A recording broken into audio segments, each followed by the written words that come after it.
everybody, I just wanted to hop on here and record a quick video. I just got done taking my son to school and everybody's still sleeping. I was going to do this from my truck, but I had to come inside.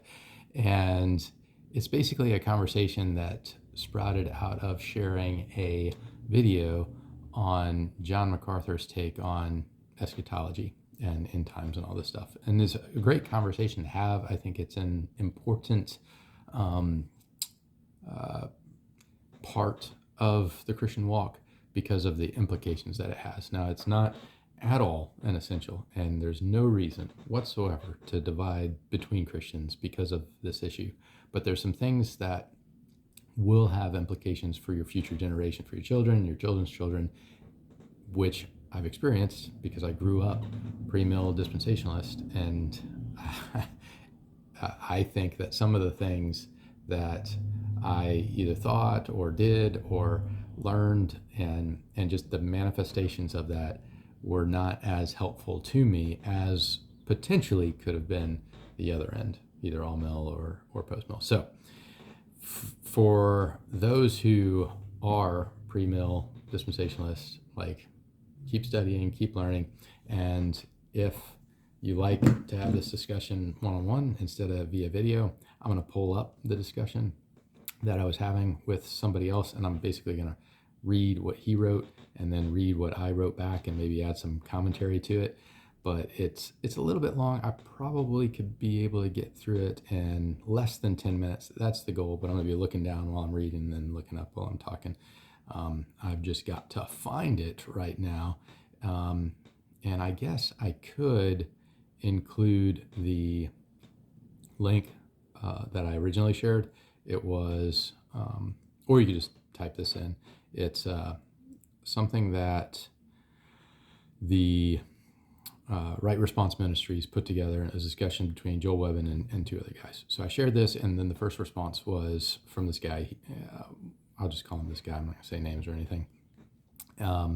He says, I'd have to agree with John on this one, John MacArthur. I see this kingdom now theology, puts it in quotes, becoming more prevalent among the reformed crowd these days. People are getting impatient and want to usher in the kingdom themselves. The Roman Catholics have already tried this. It was traditionally the false prophets and the NAR crowd, that's New Apostolic Reformation crowd, who were pushing the 7 mountain mandate. You could Google that and you'd see what those mountains are. There's culture, politics, media, and stuff. But now it's people like Jeff Durbin and Right Response Ministries are saying the same things at the NAR crowd, but using different terminology.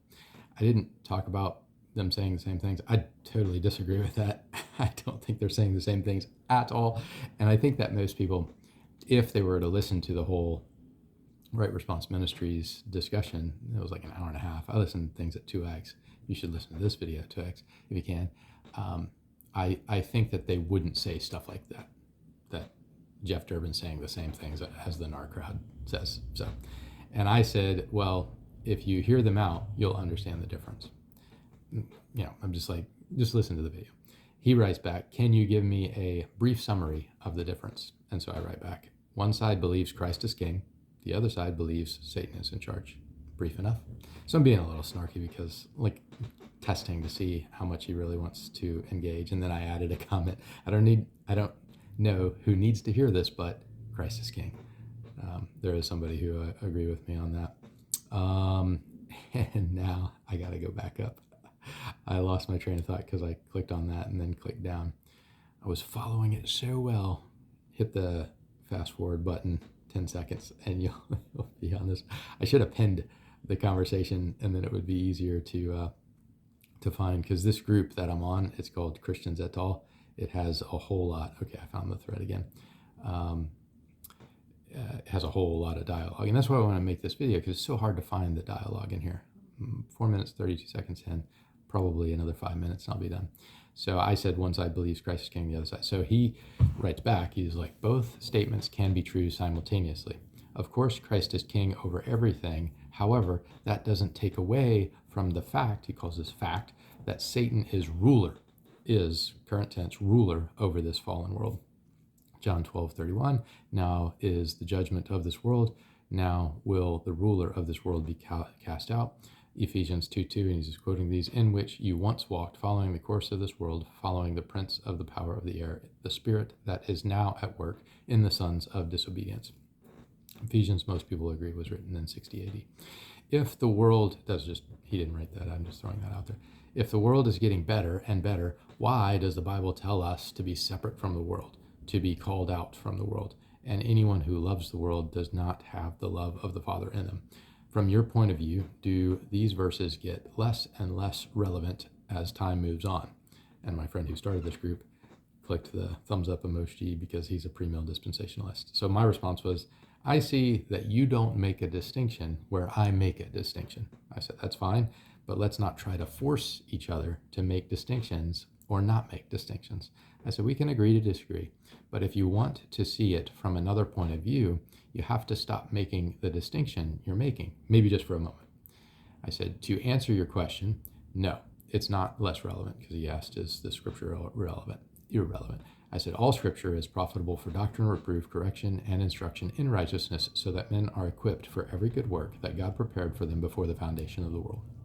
Application of scripture, for which wisdom is necessary, does not change based on one's circumstance. Or I said it does change based on one's circumstance. How you apply in wisdom what the scripture says, sometimes it is based on where you're at, how old you are, how young you are, where you're living. And like in China, you wouldn't go out with a bullhorn on the street corner to declare the gospel. You could, but it might be the last thing that you did. In the military, we'd always say, you can do anything once. So I said application of scripture, for which wisdom is necessary. I already said that. I simply believe the progressive accomplishment of the Great Commission will not be a lost cause like the Southern Confederacy of the 1860s in America. Now, some might say that that's a red herring or a straw man, but I think the logical conclusion of how people look at the Great Commission in premillennial dispensationalism is that it is going to be a lost cause for a lot of people. I actually do see things getting better and better. It's been a while since cities in Japan were nuked. I'm pretty frank in the things that I say and the examples that I use. I say in 10 years, if a nuclear holocaust breaks out, you can come back to this group and tell me I was wrong. I don't think Satan rules. I believe Jesus defeated him. I think people are drawn away and enticed by their own lusts of the flesh, of the eyes, and of course the pride of life. Most don't need to be inspired by Satan. They are selfish enough to do all the evil all by themselves. Satan isn't the root of all evil. Scripture says the love of money is. So that's what I left it with. And then he did come back to me, but I'm unable to see what he wrote until I click up on this. So this was his response to, I see that you don't make a distinction. He said, yes, people are definitely enticed by their own lusts and selfishness. However, the devil is still alive and active, knocking at the door and trying to get us to fall. Then he quotes 1 Peter 5:8. I won't read it. You know it. I can't see the world getting better morally, in my opinion. So that's his opinion, and I appreciate him sharing his opinion. What was considered extremely immoral 50 years ago is now being normalized. And I didn't say this in my response to him, but I'll say it here. It's being normalized by a vocal minority. Most people don't think that it's normal. And and then he mentions polls here. He says, and then there's the state of the church. Seems like the majority of Christians believe some kind of heresy.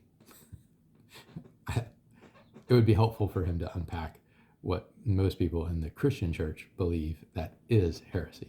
I wouldn't consider certain heretical churches like prosperity theologians like Joel Osteen and his church to be part of the Christian church. Now, sure, there's probably some Christians there, but like I wouldn't, like when you're talking about the Christian church, you're talking about a church that has like sound doctrinal, at least faith statements, right? And then he says, have you seen those polls they do on believers?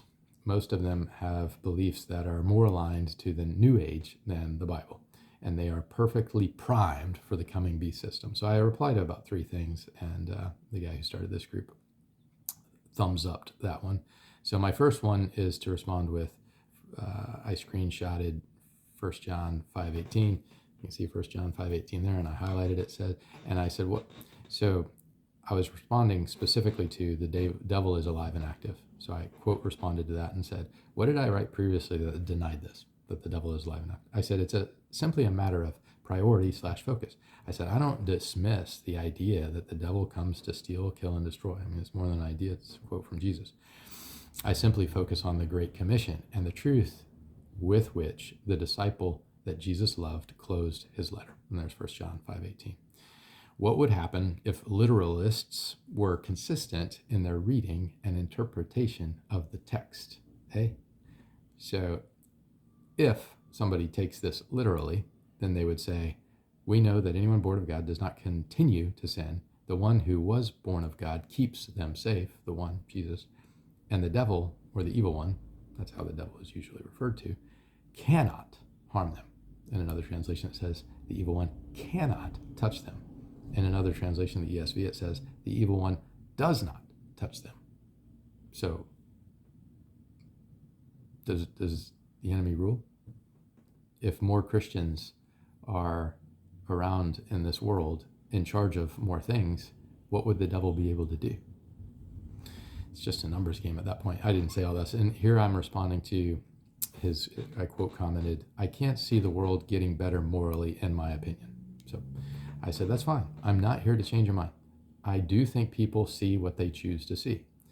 I said, I've been on 6 continents over the past 30 years, and I'm not the only one who has seen things improve. And I have to make a caveat because some people might not consider El Salvador or San Salvador part of South America, so maybe I've only been to 5, but I'm considering Central America part of South America for continental sake. So while I understand that due in large part to fatalistic pessimism with respect to the Great Commission and a resulting escapism fueled by pre-mill dispensational eschatology, things in America have appeared to have gotten worse morally. And then I said, I know there are 3 more saints of God in my household than there were 30 years ago. It's all a matter of perspective. And this is where I kind of lay it out.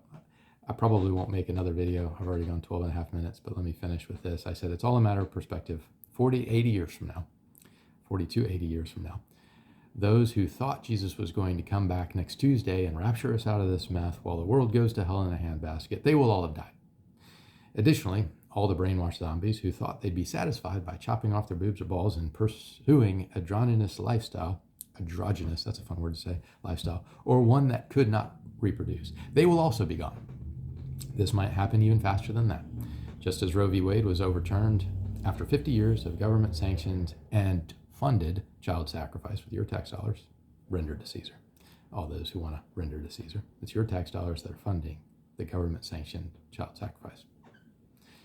Just something to ponder. Eventually, the idea of gay marriage will fade into the history books as woman taking a wife will be seen for what it is, a whiff. Little pun there. Keep praying, keep seeking, keep asking, keep knocking, and while you're at it, for the sake of your great-grandchildren, just consider for one moment the consequences of being wrong about your view of the end times. 2,000 years ago, Paul and Peter wrote and preached using an oft-repeated "in the last days" phrase. 2,000 years later, the last days have not ended yet. And I was quoting 2 Timothy 3:1 and Acts 2:17. Oh, I have one more about the poll. He's quoted, have you seen the polls? I said, I don't think a poll of 1,000 people speaks for the majority. Usually, if you look at the source of the polls, you can see that it's like 1,000 or a couple thousand people that they polled. I also think the beast system has been around since the beast has been prowling around like a roaring lion, to quote the verse that you quoted. Listen, if you don't want to see things any differently than how you've been raised and taught, that's perfectly fine. Once again, I'm not trying to change your mind. You've asked a question, I've provided answers. If you don't like the answers, that's okay with me. Unlike, and I mentioned this is a little jab because I like to reason frankly with the founder of this group, unlike him and others in this group, it's no skin off my back if someone rejects what I believe. I do not claim it's the only way to rightly interpret Scripture, and I would never say to someone that someone is going to hell or that they're not really saved if they don't see things exactly the way I see them. I said, just think about what I've written. The spiritual growth and success of your great-great-grandchildren might depend on how you see the end times now. God bless. So, I want to read one more that I posted. I said, click on the top of these replies and see a pretty good eschatological thread. It's pretty apparent that dispensationalism is dying, in my view. So this is a thread that I pinned a message I won't go back to, but it kind of talks about the dispensationalism potentially dying. There is a book that's out there, The Rise and Fall of Dispensationalism. You can Google it. Highly recommend it. I said it's simply unsustainable for the church to continue believing Jesus is going to come back in a year or two, and that all we're doing now doesn't really matter much. That's the practical implication. As long as that escapist eschatology, what some call loser theology, and what I consider fatalistic, future-focused framework, as long as it persists, young people will leave the church after seeing none of it come to pass in their short lifetime from high school to college to their first career. If you teach it, stop. If you believe it, consider the possibility that you're wrong. And if you don't want to change your mind, just don't say that I didn't warn you when you see your grandchildren suffer the consequences of your neglect to plan to leave them a spiritual inheritance. So that's my thought. It's pretty firm. I do firmly believe in reasoning with a brother frankly so that you're not hating him, which is the prerequisite to loving your neighbor as yourself. That's Leviticus 19, I think 17 and 18. So that's why I talk the way I talk. That's why I have the tone that I have on social media when I text stuff and use certain vernacular that might get somebody's attention and might make them call the tone police on me, to report me to the tone police. But I do have fun with these kind of conversations. I do enjoy iron sharpening iron, and I do hope that these kinds of conversations continue and are helpful for the sake of your kids, my kids, their grandkids, my grandkids, because I think that we're going to have grandkids. I think that my parents didn't plan well for me to have children, and they did not teach me how to be a parent. I'm trying to do better. I think they did better than their parents did, to give them credit, and I turned out okay. But I think, in large part, most premill dispensationalists they don't consider for 2 seconds whether their great-great-great-great-grandchildren are going to be Christians. They just don't, because they don't think that they're going to have great-great-great-great-grandchildren, because they think Jesus can come back before that, and it's hardwired into their minds. So maybe Ancestry.com is going to help out. Should recommend all post-mill make sure that their Ancestry.com is up. It was something that I did for Pure Hearts Ministries, go through Ancestry. It was helpful. You could see that my great-great-grandfather, Zachariah David Johns, was a Knights Pythianus Freemason, and I prayed against the Freemason curse. More on that in the next update from Uniting Serving, Mentoring, and Counseling Ministries. God bless you guys. I'll try to upload this and share it in a couple places. Peace.